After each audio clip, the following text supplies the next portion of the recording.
On the 11th of July 1576, Pietro de' Medici wrote to his brother Francesco I, the Grand Duke of Tuscany, "Last night at 6 hours, an accident occurred to my wife and she died.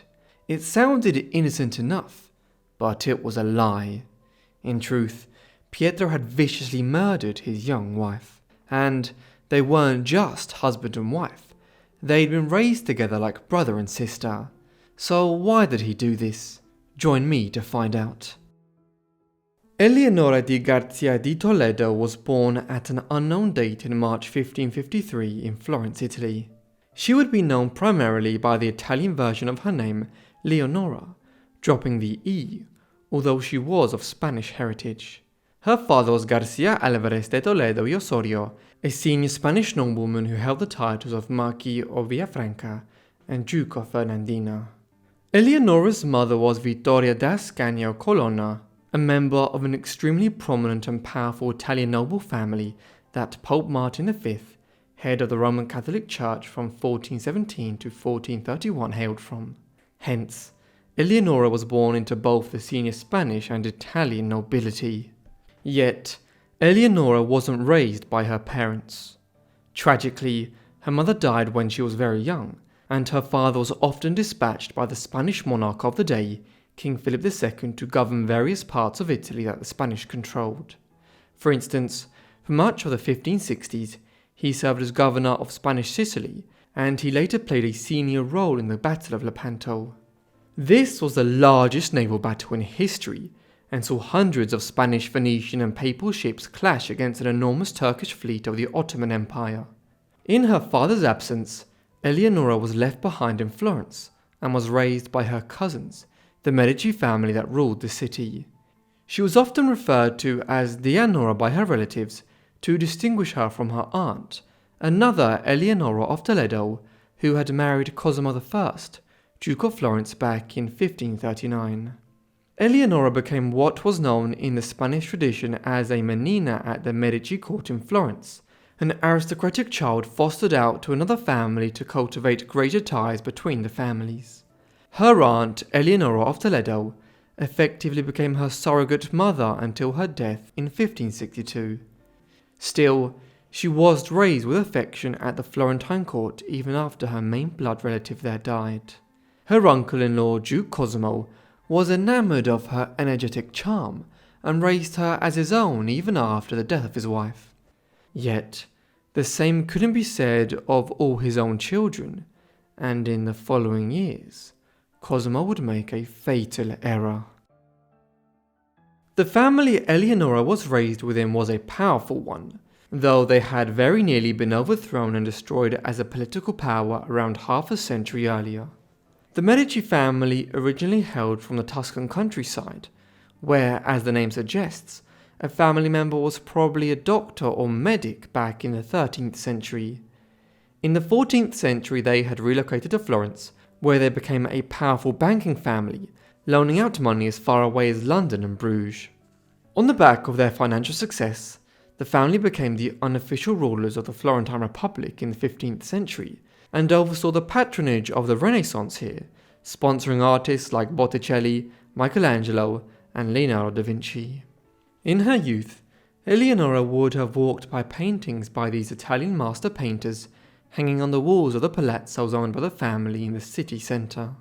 Yet, despite their contribution to the artistic heritage of the city, in 1494, at the start of the Italian wars between France and Spain and Italy, the Medici family were removed from power and fled into exile. It was only in the 1510s that they resumed control over Florence and began cementing their hold on the city. Finally, in 1532, the Medici family became the hereditary dukes of Florence. Thus, Eleonora's adoptive father Cosimo was only the second Medici Duke of Florence, and he became the first Grand Duke of Tuscany, a loftier title, in 1569.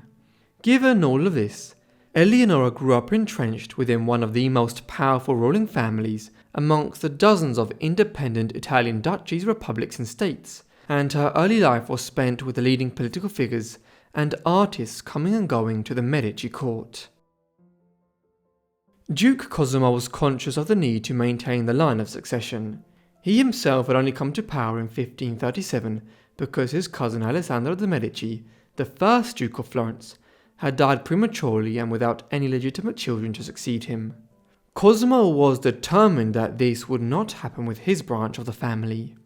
As previously mentioned, in 1562, Eleonora of Toledo, the duchess who had raised young Eleonora as her own, died of malaria.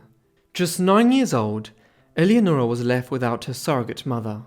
Into this void stepped Isabella de' Medici, Cosimo's brilliant daughter, who became the first Lady of Florence and likely took Eleonora under her wing. By then, the Duchess had given Cosimo 11 children, and the Medici succession seemed secure. Yet, Cosimo remained vigilant in arranging advantageous marriages for both his own children and those under his protection, and before long, young Eleonora became part of those dynastic plans. Cosimo then made a fateful decision. Eleonora would be married into the very family that had raised her. Her husband was chosen to be her first cousin, Pietro, the youngest son of Duke Cosimo I and Eleonora of Toledo, and just a year her junior. First cousin marriages were nothing too unusual among the great dynasties of Europe at this time, but what set this one apart was far more unsettling. Eleonora and Pietro didn't just share blood, they had shared their childhood, growing up side by side in the same household. Thus, for all the world, they were brother and sister in every way but name. Being the youngest son, Pietro was not in line to succeed to the dukedom, but in an age of high infant mortality, he or his children might become rulers of Florence one day. Therefore, it was important that he marry young and have children. Eleonora and Pietro were betrothed to one another in 1568, when she was just 15 and he was 14. The marriage didn't take place until April 1571 though. Eleonora's father, who at the time was preparing to lead large parts of the Christian armada against the Turks at Lepanto, provided a dowry of 40,000 gold ducats to the Duke, a sum equivalent to around $20 million in today's money. For his part, Duke Cosimo bestowed extensive estates and properties on his son, so that the newlyweds could live in comfort. On the surface, the marriage had consequently started well, and in 1573 a son who they named Cosimino was born, a potential heir to the dukedom one day as Duke Cosimo's grandson. However, behind the scenes all was not well. While Duke Cosimo may have been very fond of his niece-in-law, he did Eleonora no favours by marrying her to Pietro. His youngest son was a disturbed young man, whose psychological state was always known to be fragile from his early years. He was frequently violent and maintained a number of mistresses. Rumour around the Florentine court at the time claimed that he had been forced to consummate the marriage on his wedding night in 1571, and was reluctant to enter the marriage, despite the financial and political benefits which it brought for both families. Things went from bad to worse in the years that followed. Both Pietro and Eleonora kept lovers, but Pietro was said to physically mistreat his wife as well. Duke Cosimo did have a degree of control over his behaviour though, and managed to keep him in check, but he eventually died on the 21st of April 1574. He was succeeded by his eldest son Francesco, who was a lot less successful in controlling his disturbed younger brother. Then, just 2 years later, on the 11th of July 1576, Grand Duke Francesco received a shocking letter from his younger brother. It stated, "Last night at 6 hours an accident occurred to my wife and she died. Therefore your highness be at peace and write me what I should do, and if I should come back or not." The following day, the Grand Duke wrote to his other brother Ferdinand, the next in line to the duchy. "Last night around 5 o'clock, a really terrible accident happened to Donna Leonora. She was found in bed, suffocated, and Don Pietro and the others were not in time to revive her." Soon the story was beginning to spread that it might have been a heart attack, an unlikely scenario for a healthy 23-year-old woman. In reality, Pietro had strangled his own wife to death using a dog leash. This occurred while they were away from court and were staying at a Medici villa.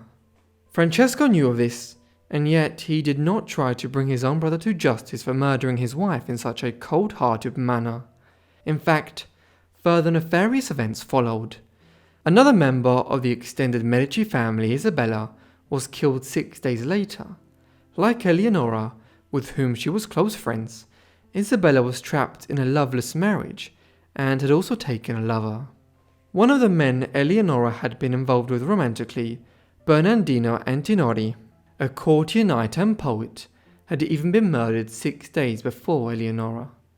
This was seemingly on the Grand Duke's orders, and it seems that the wave of murders of Eleonora, Isabella and Antinori occurred in an effort to crack down on the adultery towards the leading male members of the Medici family during the new reign. It was all highly controversial. After all, Eleonora was the daughter of a leading Spanish noble and one of the most important officials in Italy. Antinori was also a hero of the Battle of Lepanto.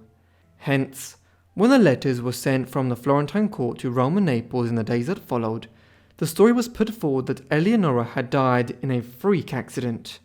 Few were fooled though. Francesco, who had sanctioned the murder of Antinori, was probably deeply annoyed with his brother for murdering his wife in such a callous way. Yet, he would never seek to have him prosecuted. Eleonora's father died in Naples a year later, having been unable to seek retribution in any way. In any event, his relationship with his absent daughter had always been a distant one. The Spanish court was of course scandalized by the news, and with mounting pressure, Francesco had no choice but to confess the truth to King Philip II of Spain. He stated, "Although in the letter I had told you of Donna Eleonora's accident, I have nevertheless to say to His Catholic Majesty that Lord Pietro, our brother, had taken her life himself because of the treason she had committed through behaviour unbecoming to a lady.